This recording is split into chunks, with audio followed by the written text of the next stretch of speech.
Welcome to Sri fibre news. నేను మల్లిక. ముందుగా headlines. Raymond group కు చెందిన 3 ప్రాజెక్టులను వర్చువల్ గా శంకుస్థాపన చేసిన ముఖ్యమంత్రి చంద్రబాబు. దేశ ఏరోస్పేస్ రక్షణ అవసరాలను తీర్చేలా పరికరాలు తయారు చేయడానికి రేమండ్ గ్రూప్ ముందుకు రావడం అభినందనీయమని వ్యాఖ్య. ప్లానెట్ కిల్లర్స్ డాక్యుమెంటరీపై ప్రశంసలు కురిపించిన ఉప ముఖ్యమంత్రి పవన్ కళ్యాణ్. అడవిలో జరుగుతున్న దురాఘాతాలను ఈ డాక్యుమెంటరీ సమగ్రంగా వివరించిందని వెల్లడి. ఏపీ అభివృద్ధి పదంలో దూసుకెళ్తోందన్న మంత్రి Nara Lokesh. Centre for energy and cyber resilience centre అనేది విద్యుత్ వ్యవస్థల రక్షణకు పనిచేస్తుందని వెల్లడి. విశాఖపట్నంలో జరుగుతున్న సిఐఐ భాగస్వామ్య సదస్సులో రెండో రోజు ముఖ్యమంత్రి నారా చంద్రబాబు నాయుడు వర్చువల్ విధానంలో రేమండ్ గ్రూప్ కు చెందిన 3 ప్రాజెక్టులకు శంకుస్థాపన చేశారు. ఈ ప్రాజెక్టుల ద్వారా ప్రత్యక్షంగా 6,500 మందికి ఉద్యోగాలు లభిస్తాయని ఆయన ప్రకటించారు. దేశ ఏరోస్పేస్ రక్షణ అవసరాలను తీర్చేలా పరికరాలు తయారు చేయడానికి రేమండ్ గ్రూప్ ముందుకు రావడం అభినందనీయమని సీఎం కొనియాడారు. విశాఖపట్నంలో జరుగుతున్న సిఐఐ భాగస్వామ్య సదస్సులో రెండో రోజు ముఖ్యమంత్రి నారా చంద్రబాబు నాయుడు వర్చువల్ విధానంలో రేమండ్ గ్రూప్ కు చెందిన 3 ప్రాజెక్టులకు శంకుస్థాపన చేశారు. ఈ సందర్భంగా ముఖ్యమంత్రి చంద్రబాబు మాట్లాడుతూ రాయలసీమ ప్రాంతంలో 1,200 కోట్ల భారీ పెట్టుబడులతో 3 వేర్వేరు పరిశ్రమలు ఏర్పాటు కాబోతున్నాయని తెలిపారు. ఈ ప్రాజెక్టుల ద్వారా ప్రత్యక్షంగా 6,500 మందికి ఉద్యోగాలు లభిస్తాయని ఆయన ప్రకటించారు.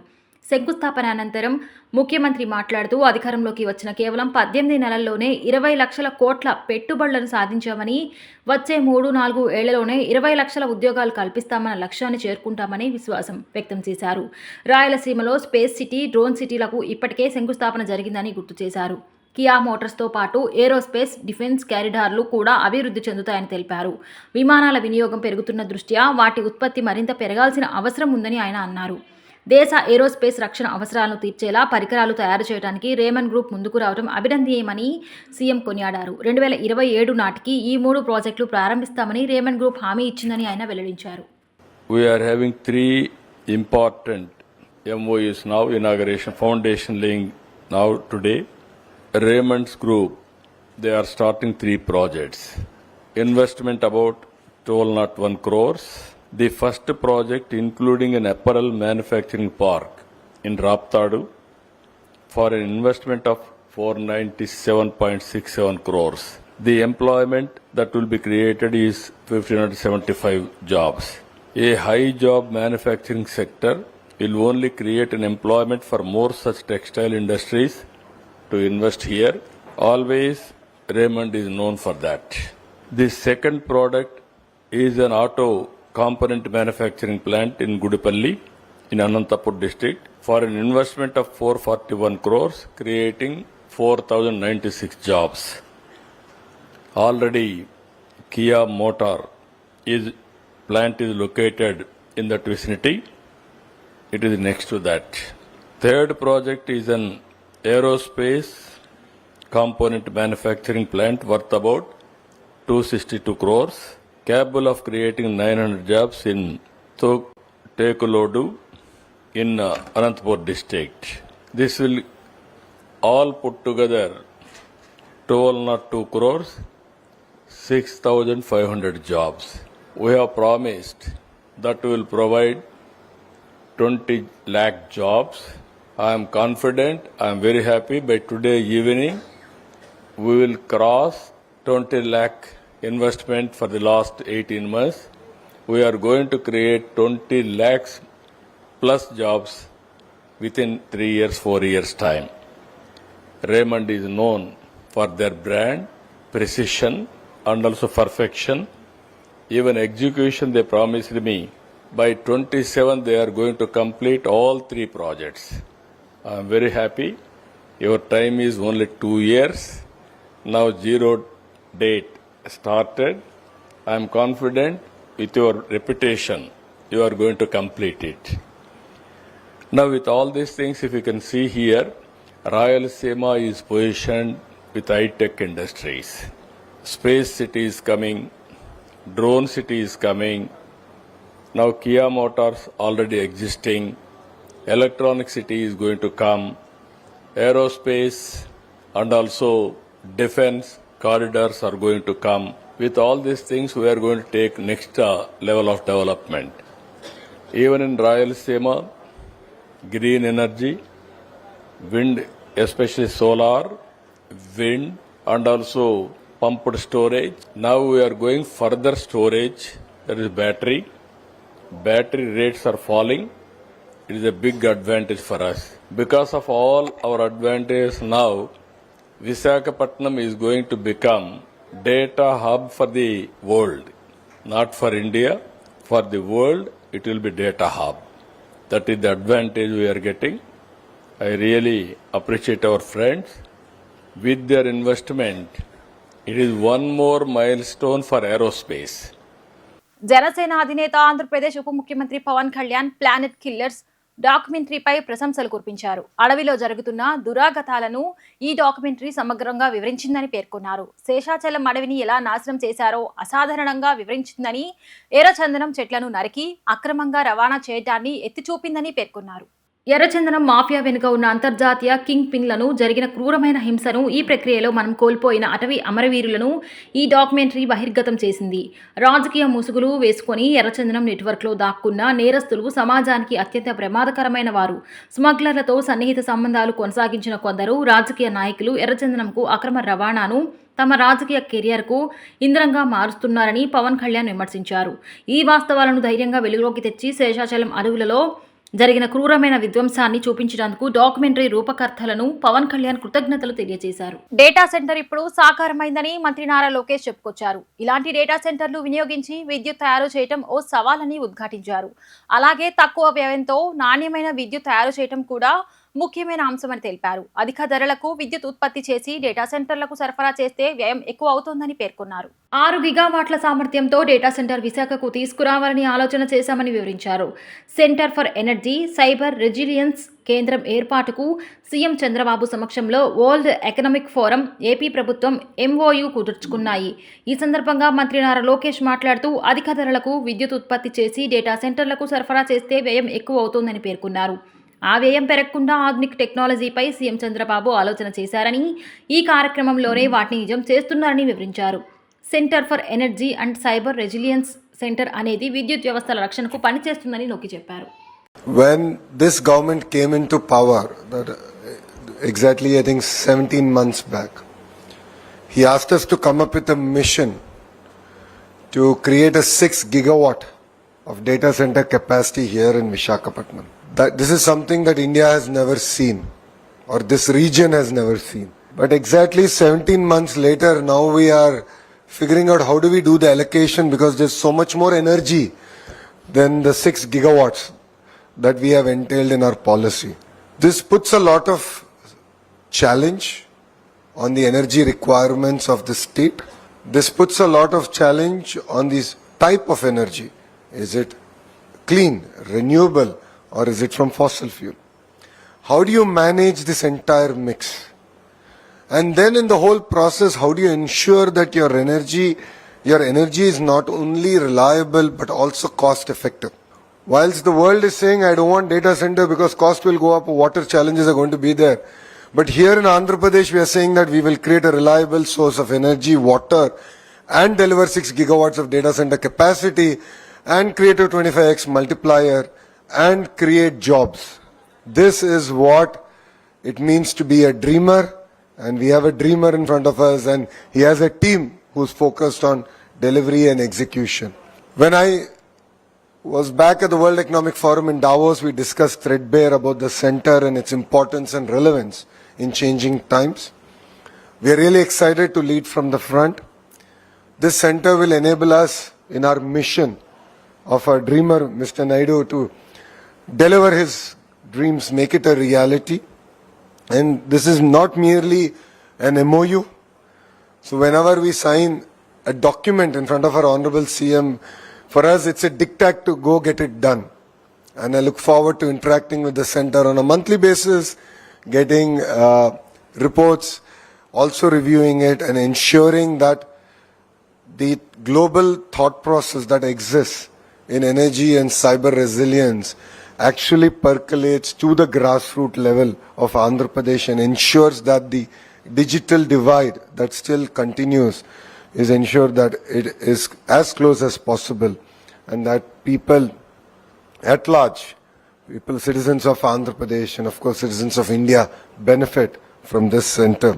కీలకమైన కేసులో సాక్షులను చంపిన చరిత్ర వైసీపీ దొంగల ముఠాదని టీడీపీ పరకామణి చోరీ కేసులో కీలక సాక్షిగా ఉన్న సతీష్ కుమార్ది ముమ్మాటికి హత్య అని స్వచ్ఛాంధ్ర కార్పొరేషన్ చైర్మన్ కొమారెడ్డి పట్టాభిరామ్ ఆరోపించారు.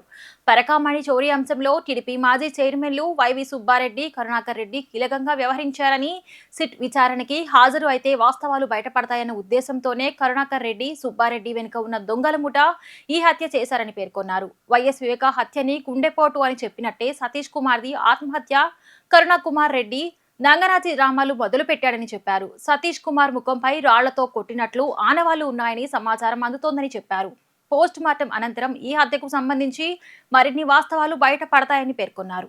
ఈరోజు టీటీడీ పరకామణి చోరీ కేసులో అత్యంత కీలకమైనటువంటి సాక్షి సతీష్ కుమార్ ఎవరైతే టీటీడీలో ఏవిఎస్ఓగా విజిలెన్స్ అండ్ సెక్యూరిటీ ఆఫీసర్గా అసిస్టెంట్ విజిలెన్స్ అండ్ సెక్యూరిటీ ఆఫీసర్గా 2023 ఏప్రిల్లో పనిచేస్తున్నటువంటి సందర్భంలో పరకామణిలో చోరీ జరుగుతున్నటువంటి విషయాన్ని గమనించి రెడ్ హ్యాండెడ్గా పట్టుకొని మరి ముద్దాయినటువంటి రవికుమార్ ఎవరైతే ఈ చోరీకి పాల్పడుతూ ఉన్నాడో ఆ రవికుమార్ పైన కంప్లైంట్ ఇచ్చి కేసు నమోదు చేయించినటువంటి వ్యక్తి సతీష్ కుమార్. అటువంటి వ్యక్తి ఈ రోజున తాడిపత్రి సమీపంలో రైలు పట్టాలపైన విగతజీవిగా పడి ఉన్నటువంటి పరిస్థితి. అత్యంత కిరాతకంగా సతీష్ కుమార్ హత్య గావింపబడ్డాడు. ఇదేమి అనుమానాస్పద మృతి కాదండి. సతీష్ కుమార్ అత్యంత కిరాతకంగా హత్య గావింపబడ్డాడు. ఈ పరకామణి చోరీ విషయంలో, చోరీ అంశంలో అత్యంత కీలక భూమిక పోషించినటువంటి వ్యక్తులు ఒకరు వైవి సుబ్బారెడ్డి, మరొకరు కరుణాకర్ రెడ్డి. వీరిద్దరూ చైర్మన్లుగా టీటీడీకి ఉన్నటువంటి సమయంలోనే ఈ పరకామణి చోరీ ఉదంతం బయటపడటం, ఆ తర్వాత ఆశ్చర్యకరంగా లోక్ అదాలత్లో రాజీ కుదరడం, ఇవన్నీ కూడా వైవి సుబ్బారెడ్డి, కరుణాకర్ రెడ్డి ఇద్దరు చైర్మన్లుగా ఉన్నప్పుడే ఈ రెండు విషయాలు కూడా జరిగాయి. చాలా స్పష్టంగా చెప్తా ఉన్నా, భూమన కరుణాకర్ రెడ్డి, వైవి సుబ్బారెడ్డి, అదేవిధంగా వారి వెనుకున్నటువంటి వైఎస్ఆర్సీపీ గజ దొంగల ముఠా, వీరందరూ కూడా కలిసి పక్కాగా పథక రచన చేసి ఈ రోజున సతీష్ కుమార్ని అత్యంత కిరాతకంగా హత్య చేయించారు. ఎందుకు అంటే ఈ రోజున సతీష్ కుమార్ సిట్ ముందు హాజరై తన కన్ఫెషన్ స్టేట్మెంట్ని నమోదు చేయాల్సి ఉన్నటువంటి సందర్భంలో సతీష్ కుమార్ గనక సిట్ కార్యాలయానికి చేరుకొని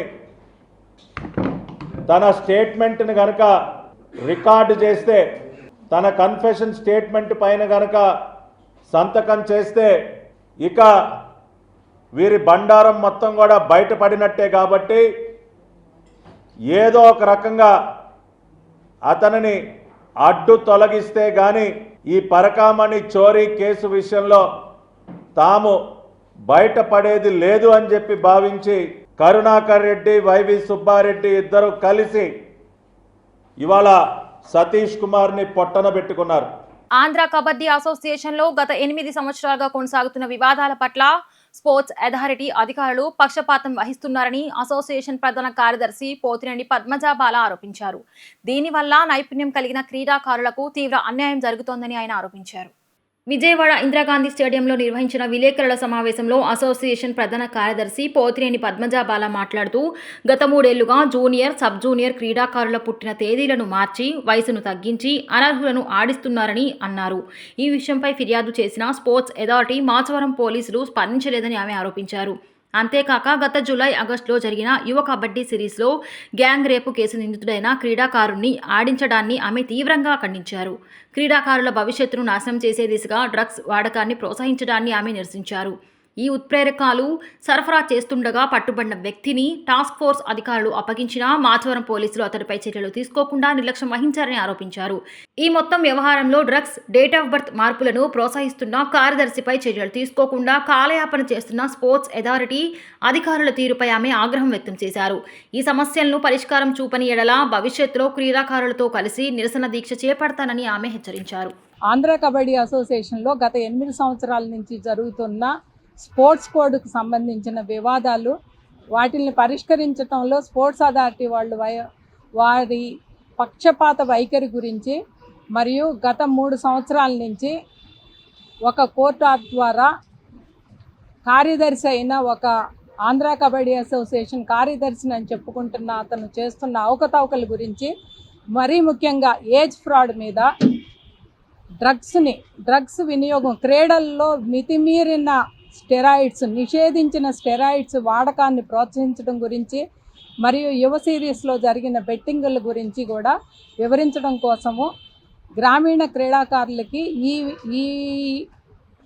ఈ అనైతిక చర్యల మూలంగా ఎంతమంది క్రీడాకారులు నష్టపోయారు వారి తరఫున మాట్లాడడానికి నేను ఈరోజు ఈ సమావేశం ఏర్పాటు చేశాను.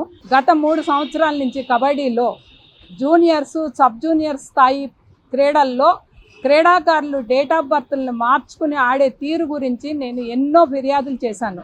నేను పోలీస్ వారికి ఫిర్యాదు చేశాను, స్పోర్ట్స్ అథారిటీ వారికి ఫిర్యాదు చేశాను, ఫెడరేషన్ వారికి ఫిర్యాదు చేశాను. 3 సంవత్సరాలైనా కూడా వారి వైపు నుంచి ఎటువంటి స్పందన లేదు.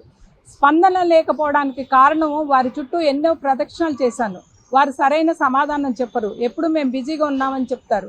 ఇదే స్పోర్ట్స్ అథారిటీ అధికారులు గతంలో 2023కు ముందు మాజీ కార్యదర్శి పైన ఏ ఫిర్యాదు వచ్చినా కూడా తక్షణమే జెట్ స్పీడ్తో స్పందించి మాచవరం వారికి, విజిలెన్స్ వారికి, ఏసీబీ వారికి, సిఐడి వారికి వారు ఫిర్యాదు చేయని వ్యవస్థ అనేది లేదు.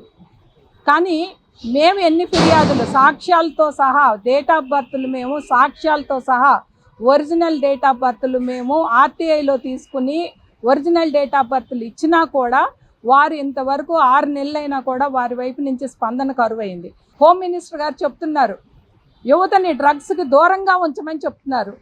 యువతని డ్రగ్స్కి దూరంగా ఉంచడానికి మార్గం, నాకు తెలిసిన మార్గం క్రీడల్లోనే మీరు డ్రగ్స్ని ప్రవేశపెడితే ఇంకా మీరు డ్రగ్స్ని వినియోగాన్ని ఎలా మీరు కంట్రోల్ చేయగలరు?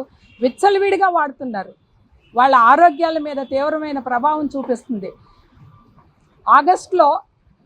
ఆగస్టులో ఒక టాస్క్ ఫోర్స్ వారికి ఒక ఫిర్యాదు అందగా టాస్క్ ఫోర్స్ వాళ్ళు రెడ్ హ్యాండెడ్గా నిషేధించిన ఉత్ప్రేరకం టెర్మిన్ అనే ఉత్ప్రేరకాన్ని నిషేధించడం జరిగింది. క్రీడాకారులు ఆ డ్రగ్ను వాడకూడదు అని నాడా వాళ్ళు దాన్ని నిషేధించారు. ఆ డ్రగ్ని సప్లై చేస్తుండగా అతన్ని పట్టుకుని టాస్క్ ఫోర్స్ వాళ్ళు మాచవరం పోలీసులకు అవచెప్తే సింపుల్గా వాళ్ళు అతన్ని, ఆ డ్రగ్ డీలర్ని సింపుల్గా ఏ విధమైన చర్యలు తీసుకోకుండా వదిలేశారు. అంటే మీరు ప్రోత్సహిస్తున్నట్లా? అదే డ్రగ్ తెలంగాణలో పట్టుబడితే మీడియాలో హల్చల్ చేసింది. నిన్న కాక మొన్న 10 రోజుల క్రితం వైజాగ్లో కూడా ఒక జిమ్ ట్రైనర్కి ఇదే డ్రగ్ను సప్లై చేస్తుంటే వైజాగ్ పోలీసులు పట్టుకున్నారు. మరి విజయవాడ పోలీసులు ఎందుకు ఈ నిర్లక్ష్య ధోరణి? ఎవరిని మీరు కాపాడడానికి ఇవన్నీ చేస్తున్నారు అనేది మేము మీడియా సమక్షంగా మేము ప్రశ్నిస్తున్నాం. అవనిగడ్డలో జరిగిన ఒక మైనర్ బాలిక, ఎస్సీ బాలిక గ్యాంగ్ రేప్ కేసులో నిందితుడైన కొండలరావు అనే క్రీడాకారుడిని యువ సిరీస్లో ఇదే కార్యదర్శి ఆడించాడు. ఇదే కార్యదర్శి, గతంలో కార్యదర్శి మీద సెక్సువల్ హెరాస్మెంట్ కేసులు పెట్టిన వ్యక్తి, ఈరోజు నువ్వు ఆ క్రీడాకారుడిని నువ్వు ఎలా గ్యాంగ్ రేప్ కేసులో ఉన్న క్రీడాకారుడిని కొండలరావు ఈజ్ బ్యాక్ అని మీరు సోషల్ మీడియాలో ప్రచారాలు చేసుకుంటే అంటే మీరు ఏదైనా చేయొచ్చా? అంటే మీకు అన్ని విధాల అండదండలు ఉన్నాయి కాబట్టి మీరు ఏదైనా చేయొచ్చు అని అనుకుంటున్నారా? నేను మీడియా ద్వారా పోలీసులకి, స్పోర్ట్స్ అథారిటీ వాళ్ళకి చేసే విజ్ఞప్తి ఒకటే, దయచేసి క్రీడాకారుల భవిష్యత్తుని నాశనం చేయకండి. ఈ డేట్ ఆఫ్ బర్త్లు మార్చిన క్రీడాకారులు, మ్యాచ్ ఫిక్సింగ్లు, బెట్టింగ్లకి పాల్పడిన క్రీడాకారులు, ఈ డ్రగ్స్కి అలవాటు పడిన క్రీడాకారులు అందరికీ కూడా మేము ఆధారాలతో సహా పోలీసులకు ఇవ్వడం జరిగింది. దయచేసి దీన్ని మీరందరూ హైలైట్ చేయమని, దీనిపైన దృష్టి సారించమని నేను పోలీసు వారికి, స్పోర్ట్స్ అథారిటీ వారికి, ప్రభుత్వం వారికి నేను విజ్ఞప్తి చేస్తున్నాను. అగ్నికుల 1 ఇయర్ లో కులానికి ప్రత్యేక కేటగిరీ ఇవ్వాలని కోరుతున్నామని పీఎంకే పార్టీ అధ్యక్షులు మాజీ కేంద్ర మంత్రి వర్యులు వన్నికుల క్షత్రియ ముద్దుబిడ్డ అన్బుమణి రామదాస్ స్పష్టం చేశారు. కులగణన చేయాలని ముఖ్యమంత్రి చంద్రబాబును కోరుతున్నారని, గత ముఖ్యమంత్రి 80% పూర్తి చేశాడని, ప్రభుత్వం ఏర్పడిన ఏడాదిన్నర అవుతుందని, మిగతా రాష్ట్రాల్లో కులగణన ఇప్పటికే పూర్తి చేశారని ఆయన స్పష్టం చేశారు.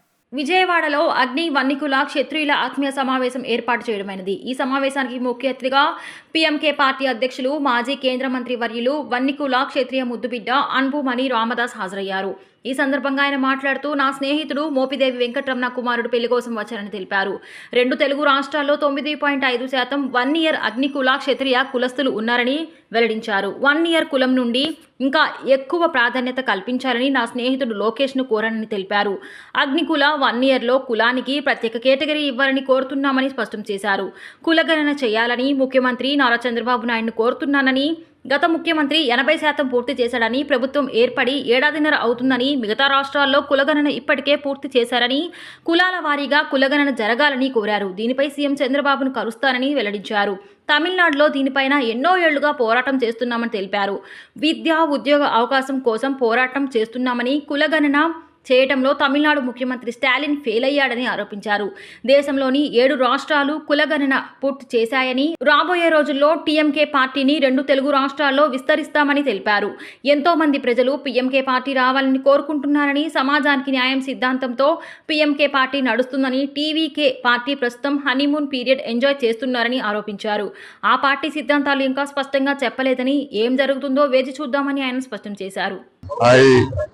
Kindly request the Honorable Chief Minister of Andhra Pradesh, Shri Chandrababu Naidu Garu, initiate a caste census immediately and to give separate reservations for Agnikula Kshatriya, Vannikula Kshatriya community, which is very, very backward, which comprises about more than 9.5% of Andhra population. And currently they have got only 1.2% representation in education and employment. So on basis of social justice, this community should get at least 6 to 7% of reservation. Today they are clubbed into BCA, which has got 54 communities, and they're not able to fight amongst the forward within the BCA backward communities.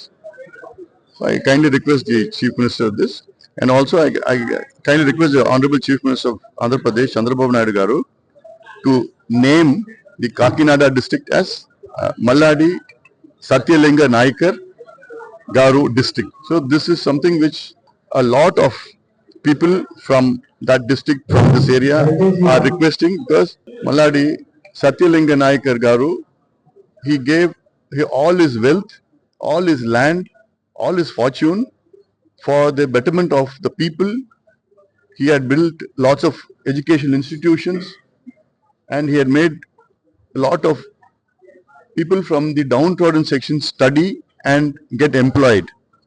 ఈ కార్యక్రమంలో PMK అధ్యక్షుడు తమిళనాడు ముఖ్యమంత్రి అభ్యర్థి అన్బుమణి రామదాస్ గారు రావటం చాలా అదృష్టంగా భావిస్తా ఉన్నాం. రామదాస్ గారు ఇక్కడ ఆంధ్రప్రదేశ్ లో అగ్ని వన్ని కులయాలు 9.5% ఉన్నారు. ఇక్కడ ఆంధ్రప్రదేశ్ లో కూడా రిజర్వేషన్లు కూడా కల్పించాలి. అలాగే కాకినాడ జిల్లాకి సత్యలింగ నాయకులు గారి పేరు పెట్టాలని చెప్పి కూడా మరి సీఎం గారితో మాట్లాడతానని చెప్పి కూడా చెప్పడం జరగడం చాలా చాలా హ్యాపీగా ఉంది, చాలా ఆనందంగా ఉంది.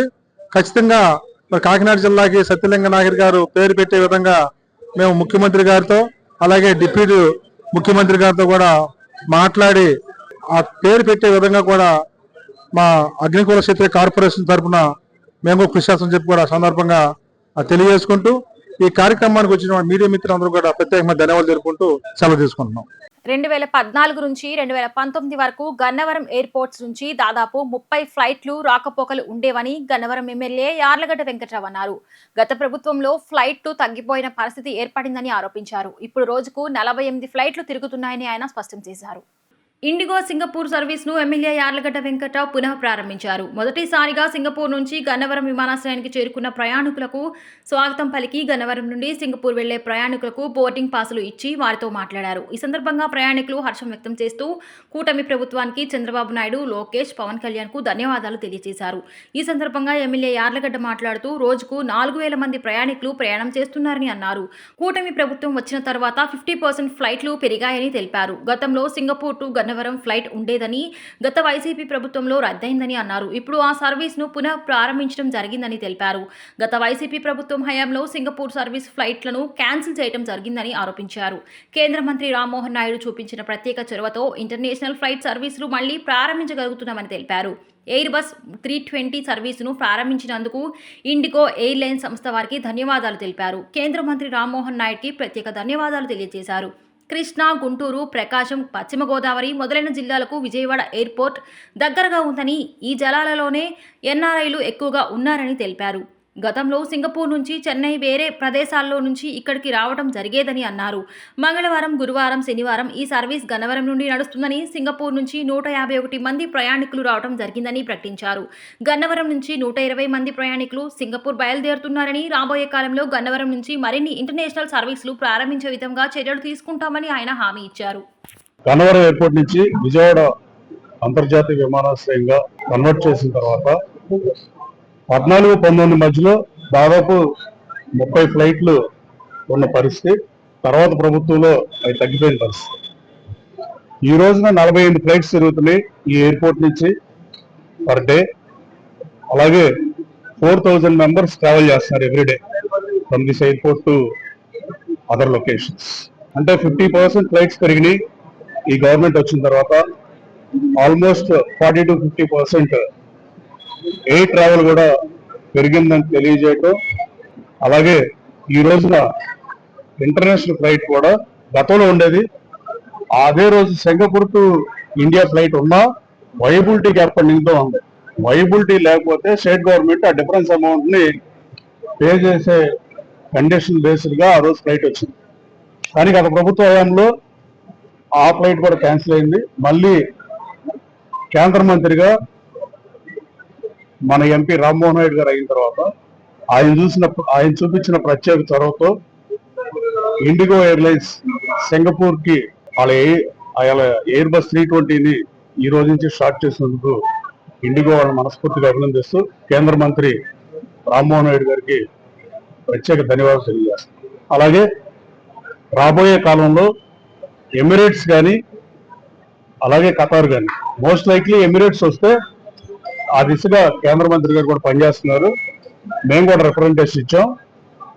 అలాగే అది వస్తే గనక ఈ చుట్టుపక్కల పాత సర్కార్ జిల్లా 4 వెస్ట్ గోదావరి, ఈస్ట్ గోదావరి, కృష్ణా, గుంటూరు, ప్రకాశం ఈ 5 జిల్లాల ప్రజలకి విజయవాడ ఇంటర్నేషనల్ ఎయిర్పోర్ట్ చాలా దగ్గరగా ఉంటుంది. అదే మీరు ఆ నెల్లూరు నుంచి అయితే చెన్నై దగ్గర, సో ఇలా వైజాగ్ వైజాగ్ ఎయిర్పోర్ట్ కానీ అలా దగ్గర ఉన్న పరిస్థితి. ఈ 5 జిల్లాల్లోనే ఎన్ఆర్ఐలు ఎక్కువ పరిస్థితి. అది సింగపూర్లో అయినా, అమెరికాలో అయినా, ఆస్ట్రేలియాలో అయినా, anywhere in the world, Canada అయినా, టేక్ ఇట్ యాస్ గ్రాంటెడ్. ఇది క్లియర్ గా ఎక్కువ మంది ఎన్ఆర్ఐలు ఉన్న జిల్లాలు ఈ 5 జిల్లాలు. ఈ 5 జిల్లాల ఎన్ఆర్ఐలు ఏ ఎయిర్లైన్స్ కి వచ్చినా చెన్నై రావడం వల్ల, హైదరాబాద్ రావడం వల్ల వాళ్ళు షార్ట్ టర్మ్ ట్రిప్స్ కి 15 days కి పేరెంట్స్ దగ్గరకో, పెళ్లిళ్ళకో, వెకేషన్ కో వస్తే 1 day వెళ్ళేటప్పుడు 1 day వచ్చేటప్పుడు వాళ్ళు వాల్యుబుల్ టైం లూజ్ అవుతున్నారు ఎన్ఆర్ఐ సోదరులు. దాన్ని అధిగమించాలంటే ఒక ఎమిరేట్స్ ఇంకో కనెక్టివిటీ మంచిది వస్తే ఇవాళ సింగపూర్ ఫ్లైట్ రావడం చాలా డెఫినెట్ గా చాలా ఫెసిలిటీని క్రియేట్ చేస్తుంది. మొదటి ప్రయాణం చాలా హ్యాపీగా ఉందండి. ఎందుకంటే ఇంతకు ముందు చెన్నై, బెంగళూరు, హైదరాబాద్ వెళ్ళి రావాలి. ఇప్పుడు డైరెక్ట్ గా మన విజయవాడకు వచ్చేస్తున్నాము. సో అరగంటలో ఇంటికి వెళ్ళిపోవచ్చు ఇక్కడి నుంచి. సో చాలా సంతోషంగా ఉంది. థ్యాంక్స్ టు కూటమి ప్రభుత్వం అండ్ బాబు గారు ఎస్పెషల్లీ, అండ్ రామ్మోహన్ నాయుడు గారు, లోకేష్ గారు, పవన్ కళ్యాణ్ గారు. Thank you so much. ఇవ్వండి. అవి లాస్ట్ టైం సింగపూర్ లో బాబు గారు వచ్చినప్పుడు చేయించామండి. సో అప్పుడు బాబు గారి కోసం అని ఇక్కడ తీసుకొచ్చాం. ఇక్కడ కూడా థ్యాంక్ యూ. విజయవాడ నగరంలో ప్రముఖ ఎలక్ట్రానిక్ బైక్ల brand ultra violet space station ను ప్రారంభించింది. ప్రోగ్రెసివ్ వీల్స్ భాగస్వామ్యంతో ఏర్పాటు చేసిన ఈ నూతన అత్యాధునిక షోరూమ్ ను అల్ట్రా వైలెట్ సీఈఓ సహ వ్యవస్థాపకుడు నారాయణ్ సుబ్రహ్మణ్యం ప్రారంభించారు. ఈ సందర్భంగా అల్ట్రా వైలెట్ సీఈఓ సహ వ్యవస్థాపకుడు నారాయణ్ సుబ్రహ్మణ్యం మాట్లాడుతూ స్మార్ట్ సిటీగా ఎంపికైన విజయవాడ నగరంలో తమ నూతన యూవీ స్పేస్ స్టేషన్ ప్రారంభించడం ఆనందంగా ఉందన్నారు. విజయవాడ పరిసర ప్రాంతాల ప్రజలకు అత్యాధునిక కాలుష్య రహిత ఎలక్ట్రికల్ వాహనాలను అందించేందుకు తాము సిద్ధంగా ఉన్నామని చెప్పారు. విజయవాడలోని నూతన షోరూంలో X47 cross over, F77 super street, F77 MACH2 వాహనాలు అందుబాటులో ఉన్నాయని వివరించారు. ఆసక్తి గల కస్టమర్లు తమ షోరూంను సందర్శించి టెస్ట్ డ్రైవ్ చేసి అద్భుతమైన అనుభూతిని పొందగలరని కోరారు. ఈ కార్యక్రమంలో ultra violet business and sales విభాగం senior vice president Gajanan Umarekar, progressive wheels సంస్థ నిర్వాహకులు దినేష్ కుమార్, గుర్కుపూటి, అడుసుమిల్లి ధీరజ్, నాగ్ తదితరులు పాల్గొన్నారు. अल्ट्रा वायलेट कंपनी का विजयवाड़ा में ये पहला शोरूम है. We are very happy. Vijayawada में हमारा शोरूम जो ओपन हो रहा है प्रोग्रेसिव ऑटोमोबाइल्स के साथ शुरू हो रहा है और ये आंध्र प्रदेश में हमारा तीसरा शोरूम है. Ultra violet company Bangalore based company है और इलेक्ट्रिक व्हीकल्स में we are the most awarded company in the country. और हमारा जो रिसेंटली लॉन्च X47 मॉडल है उसका टेक्नोलॉजी रडार टेक, उसमें जो डैश कैमरा और ऑनबोर्ड चार्जर है, ये टेक्नोलॉजी के साथ ये बाइक विजयवाड़ा में भी अभी अवेलेबल है. जो बाइक यूरोप के रास्ते में आपको मिलती है, हमने यूरोप में भी 10 कंट्री में ये कंपनी की बाइक अवेलेबल है, वही बाइक आज విజయవాడ के కస్టమర్స్ को भी అవైలబుల్ ఉంది. దినేష్ అండ్ ధీరజ్ మేము ఇద్దరం కలిసి ఇవాళ విజయవాడలో అల్ట్రా వైలెట్ షోరూమ్ లాంచ్ చేశామండి. అల్ట్రా వైలెట్ షోరూమ్ లాంచ్ అయినందుకు ఇవాళ మాకు చాలా ఆనందంగా ఉంది. అల్ట్రా వైలెట్ టీమ్కి అందరికీ, అల్ట్రా వైలెట్ స్టాఫ్ అందరికీ సపోర్ట్ చేసినందుకు ధన్యవాదాలు. బేసిక్గా ఇవాళ రీసెంట్గా లాంచ్ అయిన X47 మోడల్ గురించి డిస్కస్ చేస్తున్నాం అందరం. X47 మోడల్ వచ్చేసి 323 కిలోమీటర్ రేంజ్ వస్తుంది. Radar technology, dash cam technology ఉన్నది. మోస్ట్ అడ్వాన్స్డ్ టెక్నాలజీ బైక్ అనమాట. సో విజయవాడ ప్రజలందరికీ, మన ఆంధ్రప్రదేశ్ ప్రజలందరికీ నచ్చుతుందని ఆనందంగా వెల్కమ్ విజయవాడలో లాంచ్ చేయడానికి వెరీ హ్యాపీ ఫీల్ అవుతున్నాం. మనకు అల్ట్రా వైలెట్లో మనకు ఉన్న బేసిక్ మేజర్ అడ్వాంటేజ్ ఏంటంటే we're launching along with our service centre అనమాట. సర్వీస్ సెంటర్ లేకుండా చాలా కంపెనీస్లో ఇష్యూస్ వస్తున్నాయి. మనం ఇంక్లూడింగ్ వరల్డ్ క్లాస్ సర్వీస్ సెంటర్తో పాటు లాంచ్ చేస్తున్నాం కాబట్టి. And this is a very well tested vehicle with 8 year warranty, with 8 lakhs kilometre warranties వస్తున్నాయి. కంపెనీ ఇస్తుంది. సో ఆ నంబర్స్తోనే మీరు చెప్పచ్చు ఎంత కాన్ఫిడెన్స్ ఉందో ప్రోడక్ట్లో అనేసి. ईवीज़ में लोगों को टेंशन होता है बैटरी का. सो बैटरी में इस कंपनी का हमारे पास 5 पेटेंटेड टेक्नोलॉजी है और बैटरी के लिए ही हम 8 years की वारंटी दे रही है, जो हमें कॉन्फिडेंस है कि battery will last long. Thank you. Bulletin ముగించే ముందు ముఖ్యాంశాలు మరొకసారి. రేమండ్ గ్రూప్ కు చెందిన 3 ప్రాజెక్టులను వర్చువల్ గా శంకుస్థాపన చేసిన ముఖ్యమంత్రి చంద్రబాబు. దేశ ఏరోస్పేస్ రక్షణ అవసరాలను తీర్చేలా పరికరాలు తయారు చేయడానికి రేమండ్ గ్రూప్ ముందుకు రావడం అభినందనీయమని వ్యాఖ్య. ప్లానెట్ కిల్లర్స్ డాక్యుమెంటరీపై ప్రశంసలు కురిపించిన ఉప ముఖ్యమంత్రి పవన్ కళ్యాణ్. అడవిలో జరుగుతున్న దురాఘాతాలను ఈ డాక్యుమెంటరీ సమగ్రంగా వివరించిందని వెల్లడి. ఏపీ అభివృద్ధి పదంలో దూసుకెళ్తోందన్న మంత్రి Nara Lokesh. Centre for energy and cyber resilience centre అనేది విద్యుత్ వ్యవస్థల రక్షణకు పనిచేస్తుందని వెల్లడి. శ్రీ ఫైబర్ న్యూస్ కి సమాప్తం. మళ్ళీ నెక్స్ట్ బులెటిన్ లో కలుద్దాం.